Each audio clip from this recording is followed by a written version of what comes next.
আজকে 12ই মে 2026। আজকে দুপুরবেলায় আমরা এসে পৌঁছেছি হিমাচল প্রদেশের রাজধানী সিমলায়।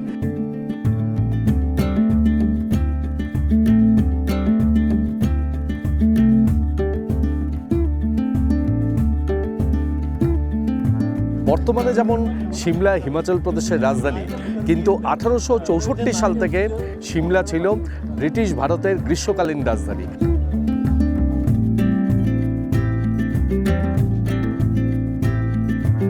সিমলার যে সমস্ত বিখ্যাত দর্শনীয় স্থানগুলি আছে তার মধ্যে কিন্তু এই মল রোড খুবই বিখ্যাত।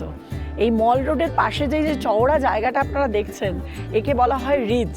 এর একদিকে যেমন রয়েছে গেইটি থিয়েটার, একদিকে রয়েছে ক্রাইস্ট চার্চ, আর একদিকে স্ক্যান্ডাল পয়েন্ট। এই প্রত্যেকটি জায়গার সাথে জড়িয়ে রয়েছে বিভিন্ন ধরনের ইতিহাস।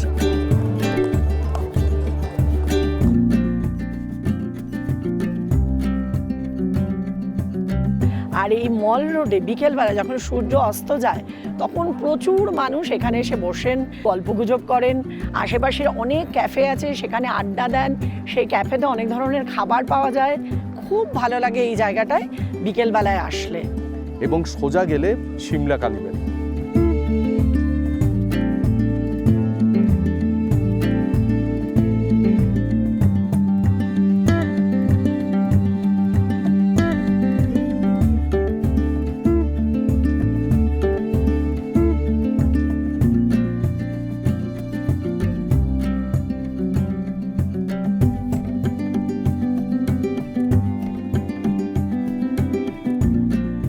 আজকে 12ই মে 2026।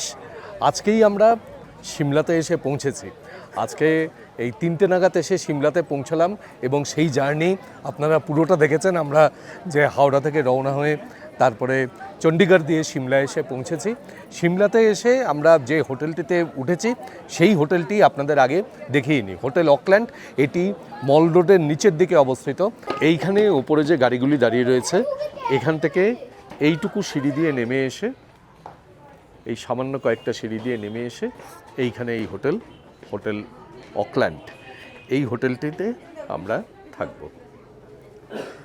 এইখানে হোটেলের রিসেপশন।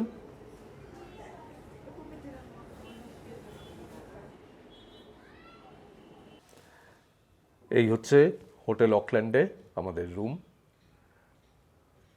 দেখুন ভালো করে রুমটা বিভিন্ন দিক থেকে। রুমের প্রয়োজনীয় আসবাবপত্র যা যা সবই আছে। এইদিকে বেড, এখানে সোফা, সেগুলো তো সব দেখতেই পাচ্ছেন।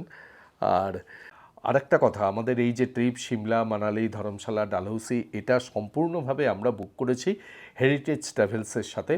এই হেরিটেজ ট্রাভেলসের মাধ্যমেই আমাদের টোটাল এই প্যাকেজ বুকিং, হোটেল বুকিং, গাড়ির বুকিং, সমস্ত কিছু। মোটামুটি রুমটি বেশ ভালো, অন্তত আমাদের তো বেশ ভালোই লাগলো।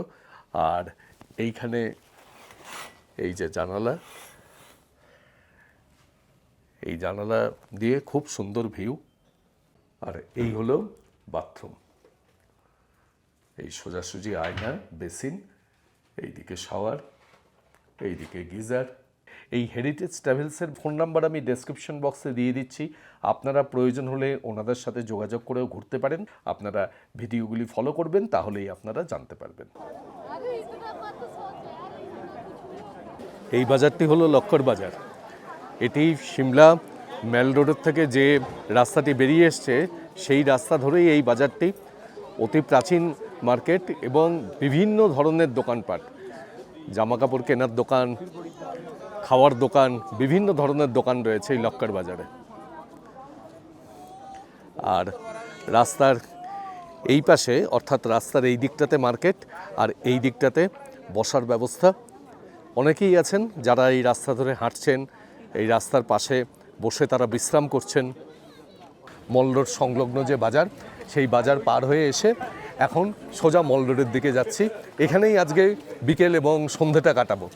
আর আমরা যে হোটেলে রয়েছি, এই হোটেলটি মল রোডের থেকে নিচে, আমাদের সিঁড়ি দিয়ে উপরে উঠে আসতে হলো। অনেকটা উপরে উঠে আসতে হয়।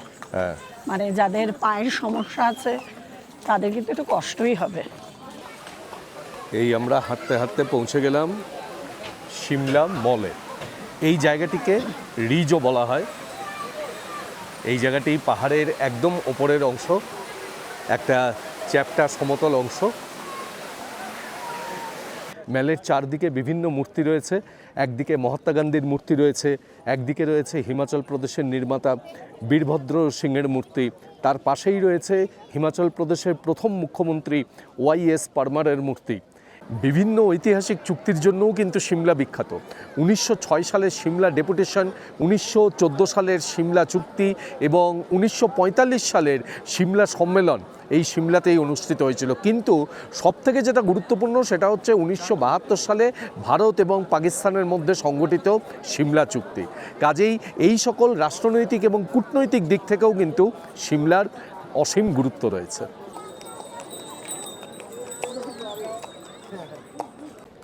এই মেলের সামনেই এখানে একটা রেস্টুরেন্ট রয়েছে, আশিয়ানা রেস্টুরেন্ট। আমরা সেই রেস্টুরেন্টে গিয়ে আগে কিছু খাওয়া দাওয়া করিনি, কেননা সেই সকালের পরে এখনো পর্যন্ত আমরা সেরকমভাবে কিছু খাইনি। এমন একটা রেস্টুরেন্টে এসেছি এই মল রোডের উপর, এটা কিন্তু খুব বিখ্যাত একটা রেস্টুরেন্ট, আশিয়ানা রেস্টুরেন্ট। এত সময় নিচ্ছে দিতে, প্রায় আধ ঘন্টা বসে আছি দুটো চিকেন কাটলেট দিতে। স্ন্যাক্স ছাড়া কিচ্ছু নেই। ওদের প্রথমত বললো যে গ্যাসের ইস্যু আছে, এই জন্য সব খাবারই প্রায় বন্ধ।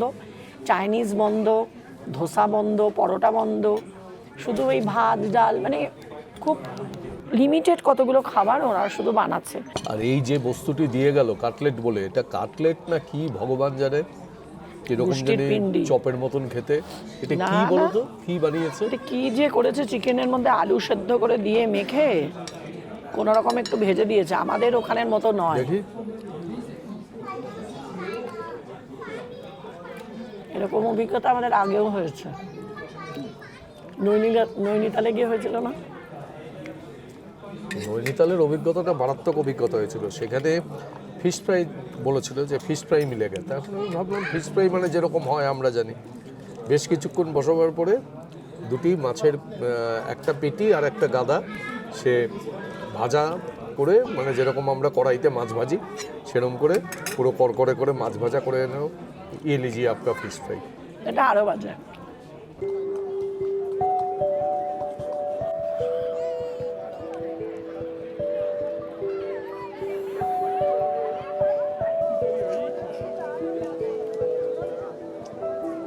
আমরা এখন এই যে চার্চটির সামনে এসেছি, এই চার্চটি হলো ক্রাইস্ট চার্চ সিমলা। এই চার্চটির গুরুত্ব হলো এই চার্চটি উত্তর ভারতের দ্বিতীয় প্রাচীনতম চার্চ। সবথেকে প্রাচীনতম চার্চ হচ্ছে সেন্ট জনস চার্চ মিরাটের, আর তারপরেই এই চার্চটি। আর এই চার্চের যে স্থাপনাকাল সেটি মনে রাখা কিন্তু খুব সোজা। সিপাহী বিদ্রোহ হয়েছিল 1857 সালে, আর এই চার্চটিও নির্মাণ করা হয়েছিল 1857 সালে। এটি একটি নিও গথিক স্থাপত্যের চার্চ।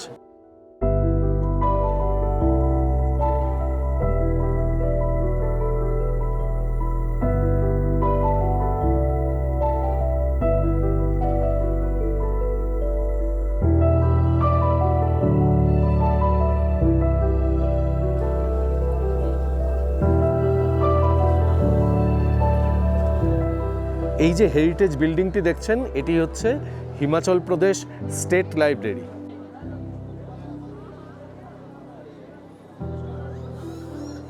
আজকে যেহেতু আমাদের পৌঁছতে দুপুর হয়ে গেছে, তারপরে হোটেলে গিয়ে স্নান করলাম, তৈরি হলাম, তৈরি হয়ে বেরোতে কিন্তু বিকেল হয়ে গেছে এবং সানসেট হয়ে গেল, যার জন্য এই জায়গাগুলি আমাদের অন্ধকারের মধ্যেই দেখতে হচ্ছে, কিন্তু তাতে কোনো অসুবিধা নেই। খুব সুন্দর আলো দিয়ে সাজিয়েছে, তাই না? সেটা আমার মনে হয়েছে ওই রোদের থেকে এই সময়টা বেশি ভালো লাগছে। আমরা যখন এসেছিলাম যথেষ্ট রোদ ছিল, কিন্তু সেই রোদের তেজও ছিল প্রচুর। তার থেকে এখন খুব ভালো লাগছে, বেশ হালকা হালকা ঠান্ডা, আর সুন্দর করে সাজিয়েছে আলো দিয়ে, সাজিয়েছে, দারুণ লাগছে। উপরের এই অংশ থেকে সিমলা মলের কি সুন্দর দৃশ্য দেখায়, অপূর্ব সুন্দর লাগছে। সদ্য সূর্য অস্ত গেছে।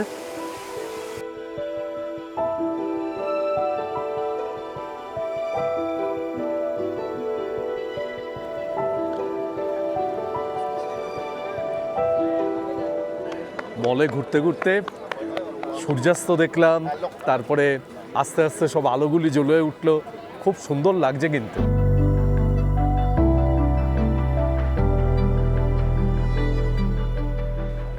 হাঁটতে হাঁটতে এখন আমরা চলে এলাম গেইটি থিয়েটারের সামনে। এইখানে সিমলা বুক ফেস্টিভ্যাল হচ্ছে। অ্যামেচার ড্রামাটিক ক্লাব সিমলা, তার বিভিন্ন ধরনের নাট্যচর্চা অনুষ্ঠানগুলো হয় এই গেইটি থিয়েটারে। দেখুন রাতের আলোয় গেইটি থিয়েটার কি সুন্দর লাগছে। 1877 সালে হেনরি আরউইনের নকশায় এই গেইটি থিয়েটার তৈরি হয়। ভেতরে মোটামুটি আগে যখন তৈরি হয়েছিল তখন 300টি আসন বিশিষ্ট কক্ষ ছিল, কিন্তু এখন আসনের সংখ্যা বাড়িয়ে করা হয়েছে 500। এবং হিমাচল প্রদেশের সরকারের বা এখানে বিভিন্ন প্রাইভেট বিভিন্ন ধরনের নাট্যচর্চা সংস্থার এখানে অভিনয় মঞ্চস্থ হয়। বিভিন্ন আমাদের ভারতবর্ষের যারা এই নাট্য জগতের বা সিনেমার জগতের দিকপাল, তারা এখানে এসেছেন বিভিন্ন সময় এবং এইখানে অভিনয় করে গেছেন বা এইখানে তাদের কোনো অনুষ্ঠান মঞ্চস্থ হয়েছে। এই বাড়িটির আর্কিটেকচার দেখেই বোঝা যাচ্ছে যে এটিও একটি ব্রিটিশ স্থাপত্য, কিন্তু বর্তমানে এখানে সিমলার মেয়র সুরিন্দর চৌহান তিনি বাস করেন। এই যে আমরা পেছন থেকে এলাম দ্য রিজের অংশ থেকে, এই দ্য রিজ আর মল রোড যে জায়গাটিতে এসে মিশছে এই জায়গাটির নাম হলো স্ক্যান্ডাল পয়েন্ট। এই স্ক্যান্ডাল পয়েন্ট নিয়ে কিন্তু একটি খুব মজার গল্প আছে। পাটিয়ালার মহারাজা ভূপিন্দর সিং তিনি সিমলাতে আসতেন এবং সিমলা ছিল সেই সময় ব্রিটিশ ভারতের গ্রীষ্মকালীন রাজধানী। আর এখানে এসে ভাইসরয়ের কন্যার সাথে তিনি এখানে মিলিত হন এবং এইখান থেকে নাকি তিনি পালিয়ে যান। আর সমগ্র ব্রিটিশ সমাজের কাছে এটা ছিল একটা ভয়ঙ্কর স্ক্যান্ডালের ব্যাপার। আর যেহেতু এই জায়গাটা থেকে তিনি ভাইসরয়ের কন্যাকে নিয়ে চলে গেছিলেন, সেই কারণে এই জায়গাটির নামই হয়ে গেছে স্ক্যান্ডাল পয়েন্ট। এর পরের থেকে এই পাটিয়ালার মহারাজাকে ব্রিটিশরা সিমলায় প্রবেশের ক্ষেত্রে নিষেধাজ্ঞা জারি করেছিল যে তুমি আর সিমলায় ঢুকতে পারবে না। আর পাটিয়ালার মহারাজা তখন কি করলেন, তিনি চেইলে আরেকটি প্রাসাদ তৈরি করলেন যেটি চেইল প্যালেস নামে পরিচিত। সিমলাতে এসে আপনারা আরেকটি গুরুত্বপূর্ণ ঐতিহাসিক স্মারক দেখবেন, তার নাম হচ্ছে ব্যান্টনি ক্যাসেল। এই বিল্ডিংটি প্রায় 140 বছর আগে তৈরি এবং লর্ড বেন্টিং যখন ভারতের ভাইসরয় থাকা অবস্থায় সিমলায় এসেছিলেন তখন তার সম্মানে এই ক্যাসেল বা প্রাসাদটি তৈরি করা হয় এবং তার নাম অনুসারেই এর নাম হচ্ছে ব্যান্টনি ক্যাসেল। এই ক্যাসেলটিতে বর্তমানে লাইট অ্যান্ড সাউন্ড হয় এবং আজকেও তার প্রোগ্রাম রয়েছে 7:30 থেকে সন্ধ্যে 7:30 থেকে 8টা হিন্দি এবং 8টা থেকে 8:30 পর্যন্ত ইংলিশে। তো এখানে এসে সিমলার বিভিন্ন ইতিহাস সম্পর্কে জানতে পারবেন। এই যে দেখুন এখানে গ্র্যান্ড হোটেল এখন, আর এটি 1829-এর বিল্ডিং। অ্যাকচুয়ালি এই যে ব্যান্টনি প্যালেস, এই ব্যান্টনি প্যালেসেরই অংশ এই গ্র্যান্ড হোটেল। এটি বর্তমানে তৈরি হয়েছে গ্র্যান্ড হোটেল হিসাবে, আগে এটি ব্যান্টনি প্যালেসেরই অংশ ছিল। আর এখান থেকে সিমলা শহরের দৃশ্য কি সুন্দর লাগছে। আমরা এখন এই কালীবাড়ির দিকে হেঁটে যাচ্ছি।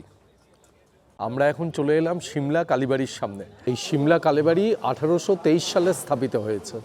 এখানে দেবী মা কালী তিনি শ্যামলা দেবী রূপে পূজিত হন এবং সেই শ্যামলা দেবীর নাম অনুসারেই এই জায়গার নাম হয়েছে পরবর্তীকালে সিমলা, এরকমটাই মনে করা হয়।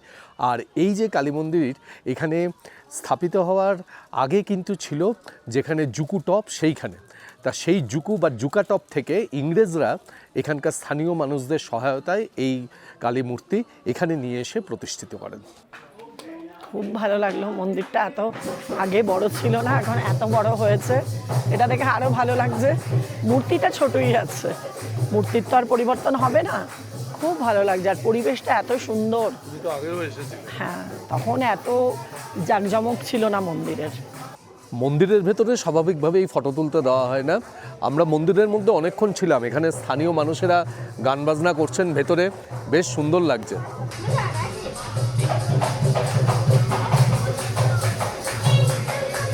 আমরা দুজনে বেশ অনেকক্ষণ ধরে বিভিন্ন জায়গাগুলো ঘুরলাম আর মোটামুটি একটু হালকা ঠান্ডা আছে।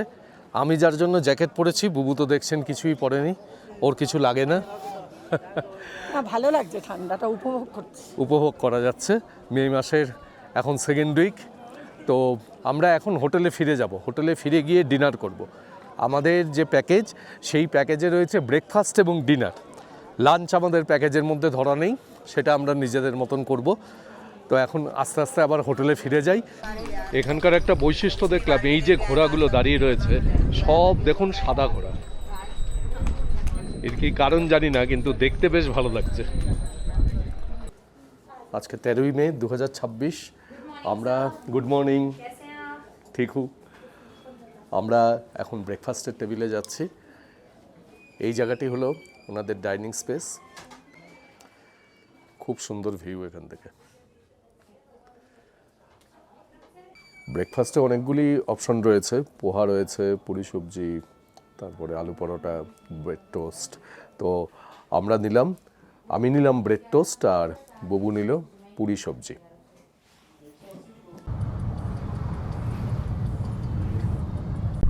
আজকে আমরা এখান থেকে কাছাকাছি দুই একটি জায়গাতে যাচ্ছি। আমরা প্রথমে যাব গ্রিন ভ্যালি এবং তারপরে যাব জাকু টেম্পল। আর এই সিমলা থেকে কুফরি যাওয়া যায়, আপনারা তো জানেন যে কুফরি যাওয়া এবং কুফরি জু আছে সেখানে, সেগুলো দেখতে যেতে পারেন। কিন্তু এখানে কুফরিতে যে পার্কিং প্লেস রয়েছে সেই পর্যন্তই এই গাড়ি আপনাকে নিয়ে যাবে। পার্কিং প্লেস থেকে কিন্তু আপনাকে ঘোড়া করে যেতে হবে অথবা 4x4 গাড়ি ভাড়া করে আলাদা করে যেতে হবে। সেই গাড়ির ভাড়া হচ্ছে মোটামুটি 3,500 টাকা থেকে 4,000 টাকা। আর যদি ঘোড়া নিয়ে যান তাহলে 2,000 থেকে 2,500 টাকা। আর গাড়ির যে ভাড়া বললাম এটা কিন্তু টোটাল গাড়ির ভাড়া, মানে পার হেড এরকম কোনো ব্যাপার নেই। আর এখন যদি আমরা কুফরিতে যাই, এখন গিয়ে কুফরিতে বরফও দেখা যাবে না, কিছুই না। সেই কারণে আমরা কুফরিতে যাচ্ছি না।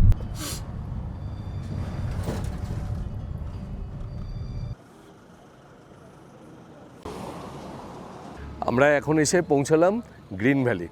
এই সামনে পাহাড় জুড়ে পাইনের বন, ঘন পাইনের বন, তার মাঝখান দিয়ে উপত্যকা, এবং খুব সুন্দর লাগে দেখতে। এইখান থেকে এই রাস্তার ধারেই একটি পয়েন্ট তৈরি করা হয়েছে। এখানে বাইনোকুলার লাগিয়ে তারপরে টেলিস্কোপ দিয়ে সবাই এই ভ্যালির দৃশ্য দেখছেন। দেখতে ভালোই লাগে, খুব সুন্দর এখানে পরিবেশ, হাওয়া দিচ্ছে খুব ভালো।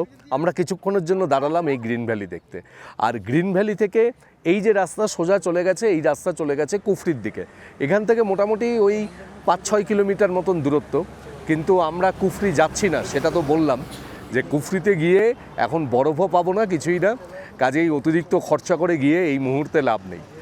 আপনারা কুফরি যেতেই পারেন, কিন্তু সেখান থেকে আপনাদের ঘোড়া বা গাড়ি নিয়ে যেতে গেলে সেটা কিন্তু আলাদা করে পে করে তারপরে যেতে হবে, সেটা প্যাকেজের মধ্যে অন্তর্ভুক্ত নয়। আরও যাচ্ছি না। কালকেই আমার এক বান্ধবী কুফরিতে গিয়েছিল, সে আরও আমাদের বললো যে শাশ্বতী ভুলেও যাস না।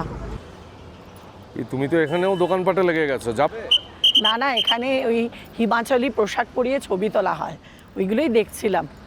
না, আমি কুফরিতে যেতে একদমই ইচ্ছা নয়। কালকে ওই সুপর্ণা বলার পর থেকে আমার মাথায় ওই ঘুরছে, শুধু বলছে নাকি ঘোড়ার পটির গন্ধ আমি এখান থেকেই পাচ্ছি। যাই হোক, বরং সেই টাকা দিয়ে আজকে মল রোডে গিয়ে যে মার্কেটিং করা যাবে, সুন্দর সুন্দর সোয়েটার দেখেছি কালকে, ওটাই আমার বেশি ইন্টারেস্ট। দেখেছো, এটাও আমার চোখে পড়েছে। গ্রিন ভ্যালি দেখে আমরা এখন যাচ্ছি ছাবড়াতে রাষ্ট্রপতি ভবন দেখতে। রাস্তাটা খুব সুন্দর। রাস্তাটা খুব সুন্দর।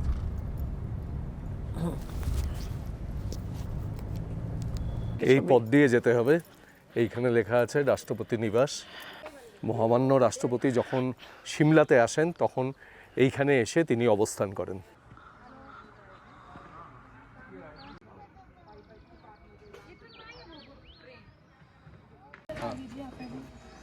এখান থেকে আপনাদের টিকিট কাটতে হবে।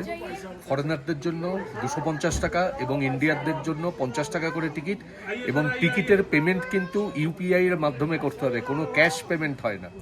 এখান থেকে সেই টিকিট আপনি হার্ড কপি হাতে পাবেন না, আপনাকে মোবাইলে তার ছবি তুলে নিতে হবে।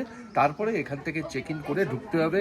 কোনো সিগারেট, বিড়ি, গুটখা, খৈনি বা ক্যামেরা এগুলি কিছু নিয়ে ঢোকা যাবে না।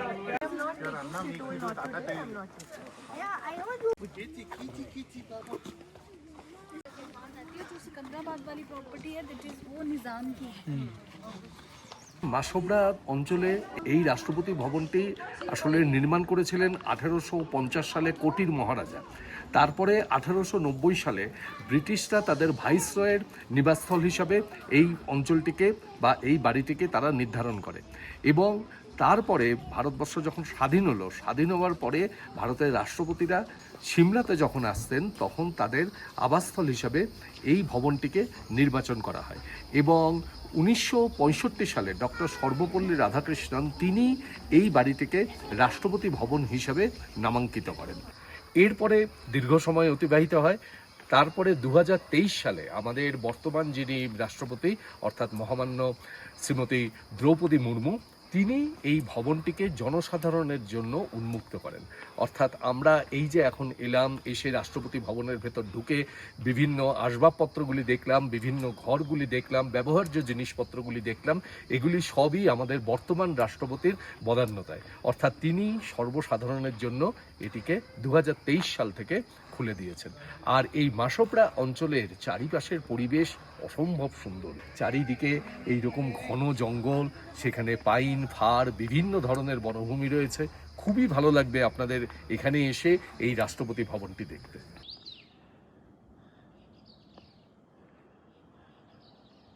আমরা এখন যে জায়গাটায় দাঁড়িয়ে আছি সেটা হচ্ছে রাষ্ট্রপতি ভবনের কাছেই হেলিপ্যাডে। এই হেলিপ্যাডটি 1 নম্বর গেট দিয়ে ঢুকেই বাঁদিকে একটা রাস্তা চলে গেছে, এই 200-250 মিটার মতো। সেখানে উঠে এরকম পাহাড়ের উপর ফ্ল্যাট একটা জায়গা, এবং এখান থেকে পুরো 360 ভিউ দেখতে পাওয়া যায়। অসম্ভব সুন্দর এই জায়গাটা, একেবারে নিশ্চুপ, কোনো রকম শোরগোল নেই। দারুণ লাগছে এই জায়গাটায় এসে। আর এই গেট থেকে আপনারা যে রাষ্ট্রপতি ভবনে যাবেন সেটা কিন্তু অনেকটাই দূরত্ব, পায়ে হেঁটে কিন্তু আপনারা যেতে পারবেন না। সেই জন্য ওখান থেকে একটা ব্যাটারি চালিত গাড়ির ব্যবস্থা আছে। এই ব্যাটারি চালিত গাড়িতে আপনারা যদি যান, কোনো রকম পয়সা লাগবে না, আপনারা বিনামূল্যে ওখানে যেতে পারেন। ব্যাটারি চালিত গাড়িতে করে ওখানে দেখবেন, আবার ফিরে আসার সময় লাইন দিয়ে দাঁড়াবেন, সেই ব্যাটারি চালিত গাড়িতে করে আপনাদের আবার গেটের ধারে পৌঁছে দিয়ে যাবে।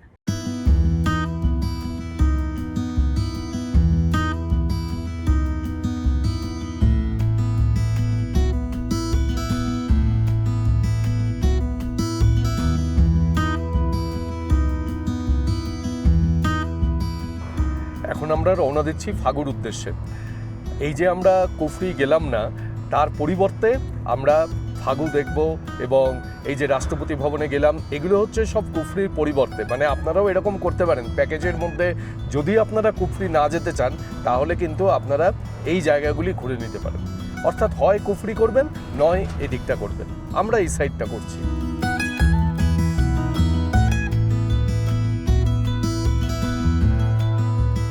আমরা এখন এসে পৌঁছে গেলাম ফাগু। এইটা হচ্ছে ফাগু মার্কেট। আর এই ওপরে দেখতে পাচ্ছেন এইখানটিতে ফাগু মন্দির।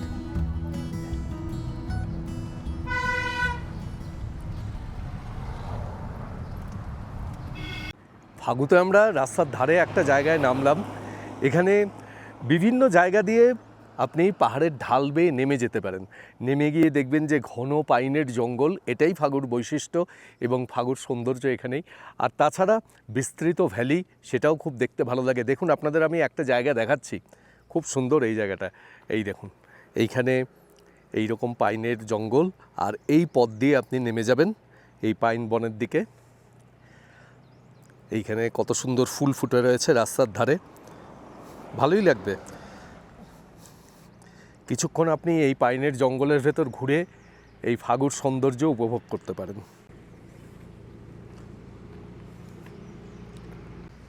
বিভিন্ন ধরনের পাখির ডাক ভেসে আসছে, কিন্তু এই নিচে নামতে গেলে কিন্তু একটু সাবধানে নামতে হবে, কেননা রাস্তাটা বেশ ঢালু। আর এই পাইন গাছে পাইনের ফল এসছে, এই যে দেখুন গাছগুলোতে দেখতে পাচ্ছেন। এই পাইন বনই হচ্ছে ফাগুর আসল সৌন্দর্য। উপর থেকে দেখতে এই পাইনের বন খুব সুন্দর লাগছে।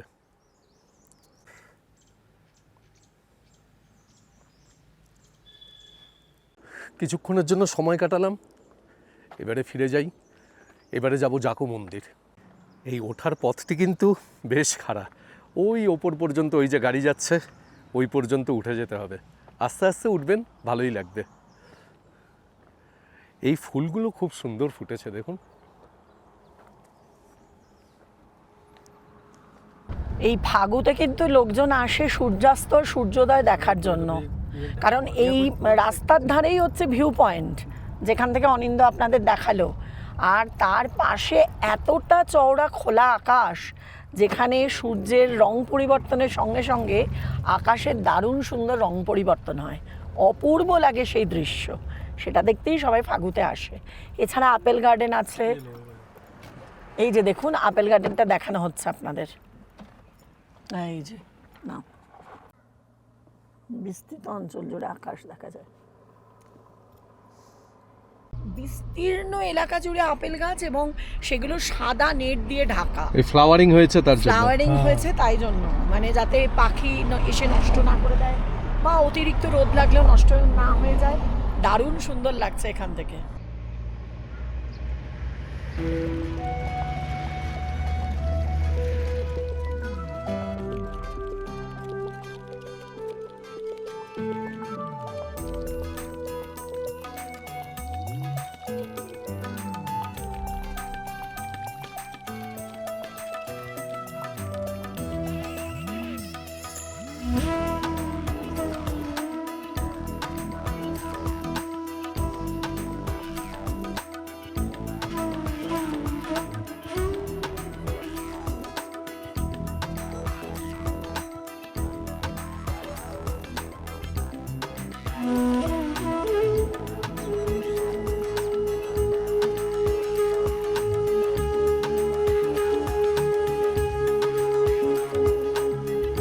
আমরা এসে পৌঁছলাম জাকু মন্দিরে। এই সামনেই জাকু মন্দির, আর এইখানে এসকালেটর রয়েছে মন্দির পর্যন্ত যাওয়ার জন্য। আর জাকু মন্দির এটি হলো প্রধানত হনুমানজির মন্দির। আর মল রোড থেকে জাকু মন্দির পর্যন্ত কিন্তু রোপওয়ে সার্ভিসও রয়েছে, রোপওয়ে করেও আপনারা আসতে পারেন। এখানে এই যে দেখছেন এসকালেটরের টিকিট কাউন্টার, এই টিকিট কাউন্টারের সামনে এই পর্যন্ত কিন্তু গাড়ি আসে, কিন্তু ড্রাইভার আপনাকে বলবে যে নিচে নামিয়ে দিচ্ছি, নিচে একটা জায়গা আছে সেইখানেও গাড়ি আপনাকে ড্রপ করতে পারে। সেখান থেকে কিন্তু অনেকটা সিঁড়ি ভেঙে তারপরে ওপরে উঠতে হয়, কিন্তু আপনারা বলবেন যে এইখানে এসকালেটরের কাউন্টারের সামনে নিয়ে আসতে, এর জন্য কিন্তু আবার গাড়িতে একটা টিকিট কাটতে হয়, সেটা হচ্ছে 20 টাকা করে। তাই 20 টাকা করে চার্জটা যদি আপনারা দিতে পারেন তাহলে এখানে অন্ততপক্ষে 50-60টা সিঁড়ি আপনাদের ভাঙতে হবে না, বেশ খাড়া খাড়া সিঁড়ি, সেটা ভেঙে আপনাদের ওপরে আসতে হবে।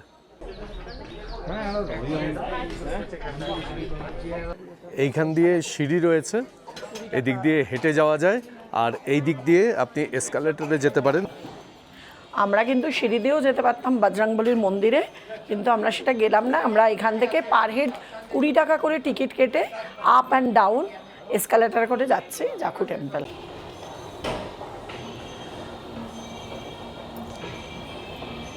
কোথায় গেলে? এসো। এই তো এসকালেটর করে মন্দিরে এর আগে কোনোদিনও গেছো? এরকম অভিজ্ঞতাই প্রথম। তবে এটা ভালো, অনেকটা উপরে উঠতে হতো, তার থেকে এইটা করে যাওয়া ভালো। আমাদের হাঁটুর জোর কমে গেছে। সবারই হাঁটুর জোর কমে গেছে, আমি তো রাস্তাঘাটে দেখছি আমাদের থেকে ছোট ছোট যারা, তারাও এসকালেটরেই যাচ্ছে, অর্ধেক জায়গায় গিয়ে বসে পড়ছে। এইটা হলো প্রথম পর্যায়, এরপরে দ্বিতীয় পর্যায়, এইখান থেকে দ্বিতীয় পর্যায়।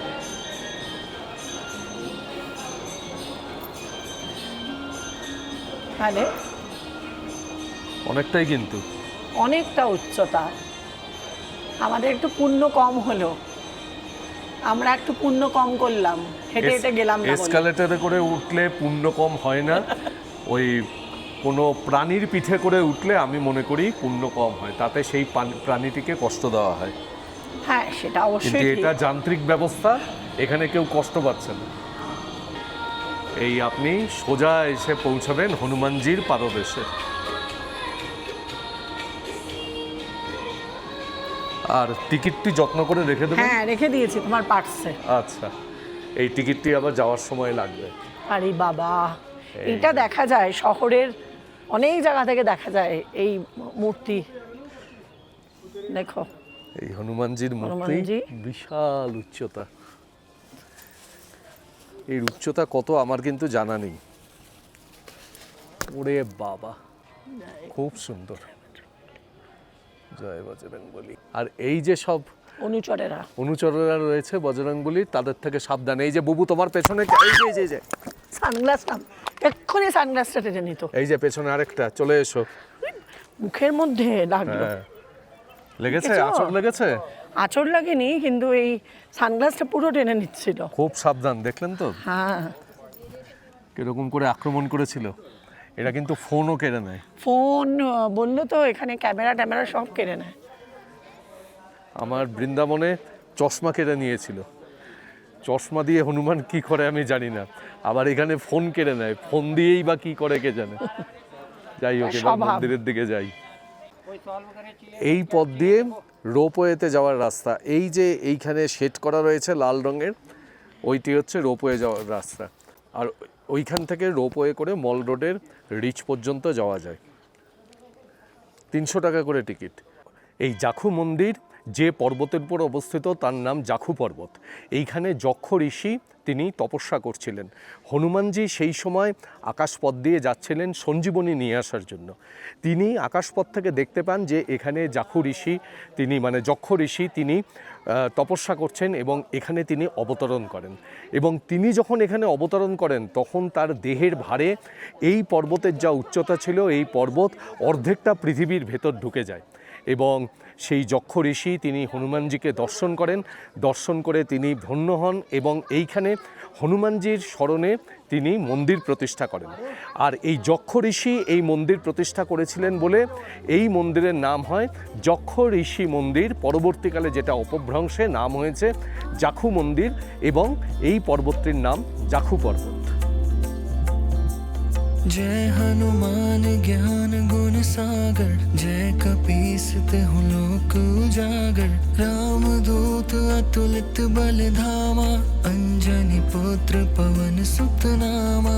महावीर विक्रम बजरंगी, कुमति निवार सुमति के संगी। कंचन बरन बिराज सुबेसा, कानन कुंडल कुंचित केसा। हाथ वज्र और ध्वजा बिराजे, कांधे मूंज जनेऊ साजे। शंकर सुवन केसरी नंदन, तेज प्रताप महाजगबंदन। विद्वान गुणी अति चातुर, राम काज करिबे को आतुर। এই জাখু মন্দির, আর জাখু মন্দিরের সামনে এখানে দেখুন কত সুন্দর একটা বাগান, কিন্তু বাগানের ভেতর আপনাকে ঢুকতে দেবে না, বাইরে থেকে দেখাই। এই দেখুন কত সুন্দর ফুল, অ্যান্থোরিয়াম সব ফুটে আছে। ম্যাডাম খালি সুযোগ পেলেই ফুলের ছবি তোলে। হয়েছে? কি অপূর্ব সব ফুলের কালার দেখো, ওফ। কেউ যেন জাখু একেবারে টেম্পলের চারপাশের পরিবেশটা কিন্তু খুব সুন্দর, সুন্দর। পাহাড়ের উপরে খুব সুন্দর জায়গাটা। শুধু হনুমানের উৎপাত না থাকলেই ভালো লাগতো। যা পারছে কেটে নিয়ে যাচ্ছে হনুমান। সবার থেকে। আর এত সুন্দর উদ্যান দেখুন, কি সুন্দর, লোকজন এরকম জল খেয়েছে, বোতলটা ফেলে গেছে। এখানে হনুমানজি অবতরণ করেছিলেন, এবার আমরা অবতরণ করি।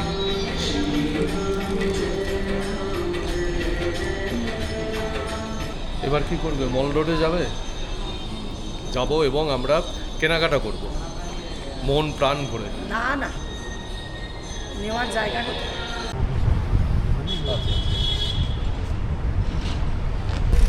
আমাদের বাঁদিকে এই যে বিল্ডিংটি পড়লো, এটা গভর্নমেন্ট অফ হিমাচল প্রদেশের সেক্রেটারিয়েট বিল্ডিং। এইখান থেকে দেখুন সিমলা শহরের কি সুন্দর দৃশ্য, অসাধারণ লাগছে।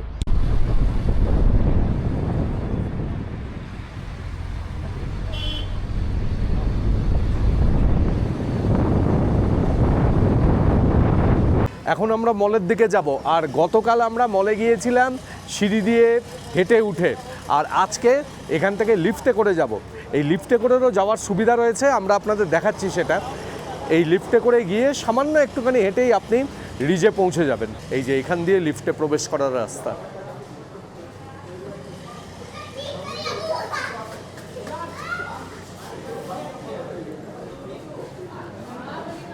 লাইনও রয়েছে বেশ বড় লিফটে করে ওঠার জন্য।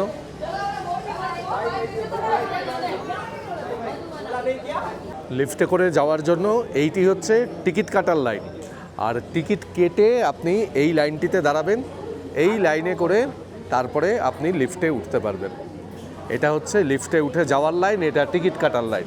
এখানে মোট 3টি লিফট আছে, আর 20 টাকা করে লিফটের টিকিট পার হেড, সেটা তো বললাম। যদি আপনি লাগেজ নিয়ে ওঠেন তাহলে পার লাগেজ লাগবে আরও 20 টাকা।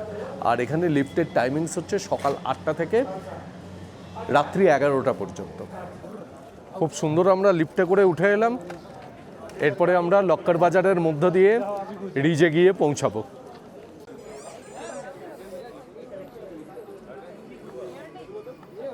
পরপর এক একটা দোকানে বুবু ঢুকছে আর জিনিস দেখছে। কি দেখলে এখানে? कलर तो ठीक नहीं है ना, कलर और देते हैं। ठीक है हमारे साथ आओ।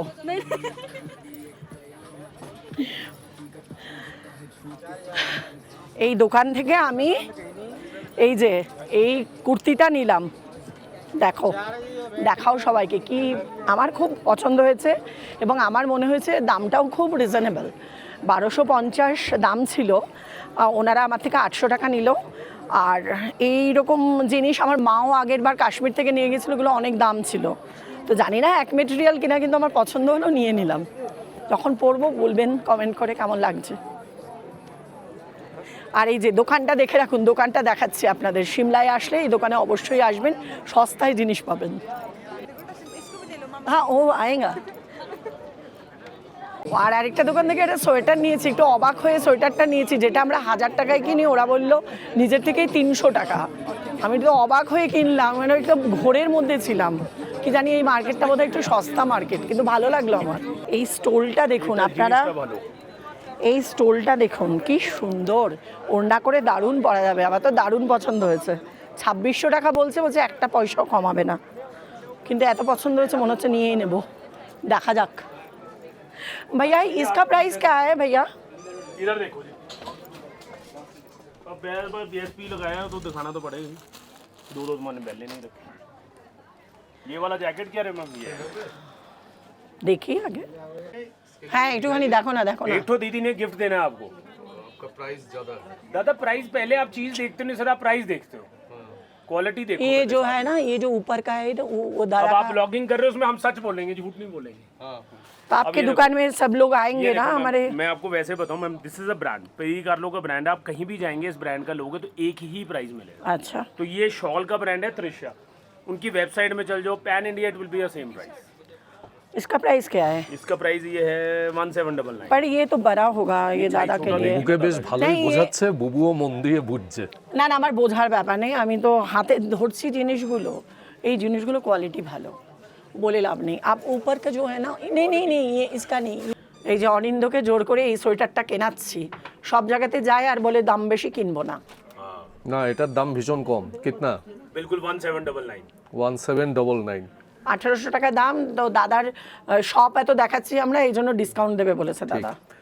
আসলে বুবু এত কিনে আমি মাঝে মাঝে একটা আদ্রা ফাউ পাই, এটাই হচ্ছে ব্যাপার। চলো, অনেক কেনাকাটা হয়েছে।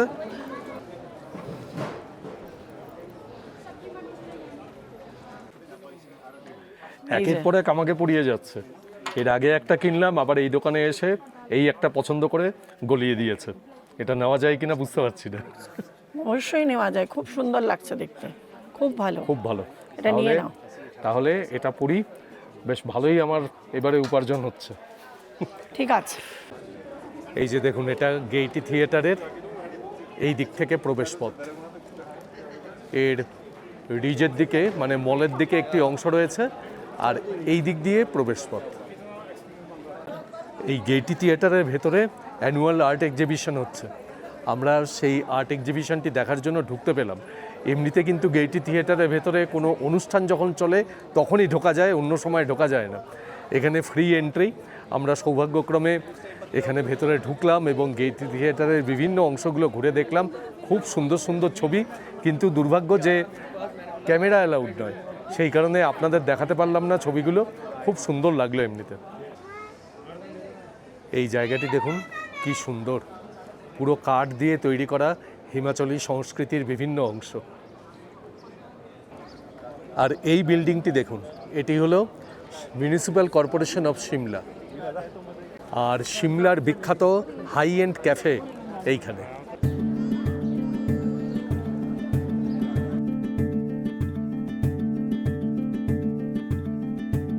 এখন এখন আমরা সিমলা রিজে কিছুক্ষণ ঘোরাফেরা করব, খাওয়া দাওয়া করব, তারপরে হোটেলে ফিরে যাব আর আগামীকাল আবার নতুন যাত্রা শুরু করব।